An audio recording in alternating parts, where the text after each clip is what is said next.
Ano ang magiging reaksyon mo kung sasabihan ka ng isang bagay na di ka panipaniwala? Purihin ang Diyos sa dakilang kapastahan ng pagpapahayag ng magandang balita tungkol sa Panginoon.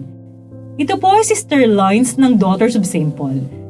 Pakinggan na natin ang tagpo ng Annunciation, ang pagpapahayag ng magandang balita tungkol sa Panginoon sa ating mabuting balita.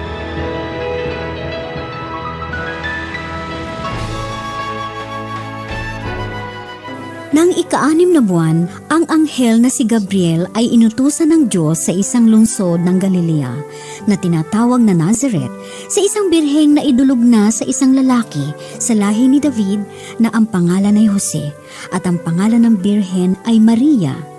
Pagpasok niya sa kinaroroonan ng babae ay sinabi niya, Aba, puspos ka ng biyaya. Ang Panginoon ay sumasayo. Sa mga pangungusap na ito, si Maria ay nagitla at pinagdili-dili ang kahulugan ng gayong bati. Datapot sinabi sa kanya ng anghel, Huwag kang matakot, Maria, sapagkat naging kalugod-lugod ka sa mata ng Diyos. Tingnan, maglilihi ka at manganganak ng isang lalaki na tatawagin mong Jesus. Siya ay magiging dakila at tatawaging anak ng kataas-taasan. Ibibigay sa kanya ng Panginoong Diyos ang luklukan ni David na kanyang ama at maghahari siya sa sambahayan ni Jacob magpakailanman at walang katapusan ang kanyang kaharian. Winika ni Maria sa anghel, Paanong mangyayari ito? Kayong wala akong nakikilalang lalaki. Bababa sa iyo ang Espiritu Santo at lililiman ka ng kapangyarihan ng kataas-taasan. Kaya ang ipanganganak ay magiging banal at tatawaging anak ng Diyos.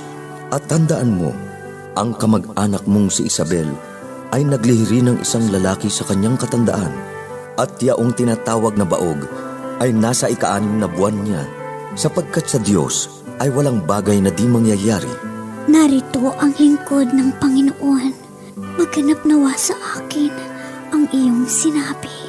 At nilisan siya ng anghel.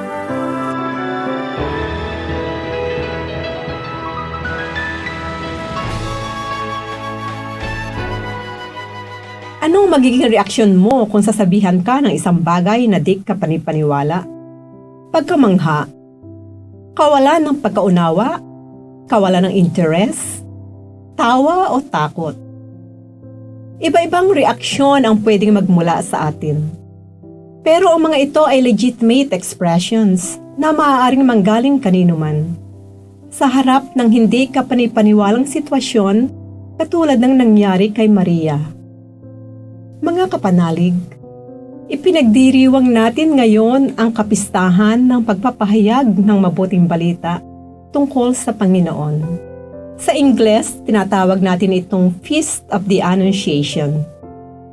Ayon nga sa mabuting balita nang narinig natin, nagbalita ang anghel kay Maria na siya ay magiging ina ng manunubos. Ang pagpapahayag na ito ng anghel kay Maria ay isang napakahalaga at katangi-tanging pangyayari na nagpabago sa takbo ng kasaysayan ng sangkatauhan. Nang tinanggap ni Maria ng buong kababaang loob ang paghayag ng anghel na siya ay pinili upang maging ina ng manunubos, inilaan niya ang sarili na maging instrumento ng Diyos sa kanyang gawaing pagtubos. Ang bukas na puso at kababaang loob ni Maria ay isang paanyaya sa atin na tularan ng kanyang halimbawa na magkaroon din tayo ng bukas na puso sa mga pahiwatig ng Espiritu at maging laging handa na magsabi ng oo sa pagsunod sa kalooban ng Diyos. Di ba ang tendency natin kapag naharap tayo sa isang mahirap o gipit na sitwasyon? Iniisip natin kung ano magiging positive results ang magiging bunga ng ating desisyon o aksyon sa ating buhay. Self-preservation, ika nga. Samantalang si Maria, ang kalooban ng Diyos ang tanging iniisip at wala nang iba pa. Hindi ang kanyang sariling kalooban o ang kanyang sariling kagustuhan. Kapanalig, hilingin natin sa Panginoon na bigyan tayo ng biyayang tumugon sa kalooban ng Diyos ng walang pag-aalinlangan. Naway manatiling bukas ang ating puso at maging laging handang tumugon sa kanyang tawag sa bawat sandali ng ating buhay. Amen. Mga kapanalig, support Pauline's online ministry. Subscribe, like, and follow us on Facebook, YouTube, Instagram, Twitter, TikTok, Spotify, Google, and Apple Podcast. Maraming salamat po. At sa lahat na nag-message sa amin na humihingi ng panalangin para sa iba't ibang intensyon, asahan po ninyong kasama nyo kami sa pagdarasal na ipagkaloob ng Diyos ang inyong mga kahilingan.